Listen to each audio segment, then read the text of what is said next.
You've tried to change before. New Year's resolution, Monday morning promise, starting tomorrow, and it lasted maybe 2 weeks before you were right back where you started. Here's the truth. It's not because you lack willpower. It's because you've been trying to change the wrong thing. Think about your own pattern. You set a goal. You're motivated for a few days, then one bad night, one stressful week, one moment of I'll restart Monday, and you're back to zero. And the worst part isn't the failing. It's what happens after the failing. You start expecting it. Before you even begin a new goal, a quiet voice in your head already says, you won't stick with this either. So you plan instead of act. You research instead of build. You watch videos about discipline instead of practicing it because planning feels safe and doing feels risky. Psychologists actually have a name for why this cycle repeats. It's not a motivation problem, it's an identity problem. Every time you fail at something and tell yourself, I'm just not a disciplined person, you're not describing yourself, you're training yourself. That sentence becomes a story.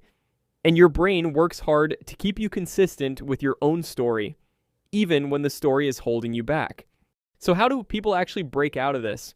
In 2001, psychologist Dr. William Miller at the University of New Mexico, the same researcher who co-created motivational interviewing, published a large body of research on something he called quantum change. He studied people who transformed almost overnight, quitting addictions, rebuilding careers, changing entire life directions, seemingly out of nowhere. Here's what he found. It rarely came out of nowhere. On the outside, the change looked sudden. But on the inside, pressure had been building for a long time, small frustrations, repeated failures, quiet disappointment in themselves, until one moment cracked it open. The shift wasn't really about willpower. It was about the story they told themselves about who they were finally breaking. That gives us something usable. You don't need to wait for a crisis to force that shift. You can create the crack yourself. Here's a simple steps you can actually use today. Step 1. Write down the names. Write down the behaviors you keep repeating even though you know they're not serving you.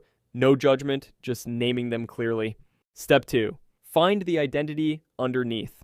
Ask what those behaviors have in common. Usually it's not laziness, it's a need for safety, familiarity, or comfort. Write your current identity in one sentence. I'm someone who always picks the safe option. Step 3. Build your anti-vision.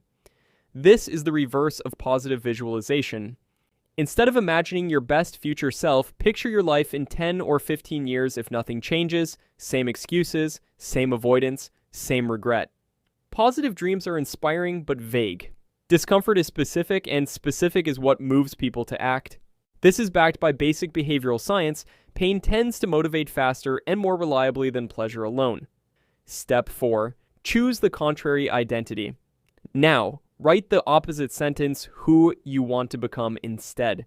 I'm someone who takes calculated risks. Keep it short enough to remember. Step 5. Find the crack today. Pick one small action your old identity would never do and do it before the day ends. Not a dramatic leap, just proof. 1 page written, 1 workout done, 1 uncomfortable conversation had. Identity isn't built by intention, it's built by evidence. Now this is the part that most people misunderstand. They think one big moment fixes everything, quit the job, delete the app, one perfect Monday. It doesn't. Miller's own research showed the sudden moment was just the release of pressure that had been building through many small failures beforehand, which means the small, boring, repeated actions aren't the warm-up to change, they are the change. There's no separate dramatic version waiting for you. The 5-minute proof you do today is doing the same job the big moment gets credit for. So don't wait for your life to hand you a crack. Make one today. Pick one small, uncomfortable action that your old identity wouldn't take and take it before you close this tab. If this helped you see your own pattern more clearly, subscribe for more breakdowns like this one. See you in the next video.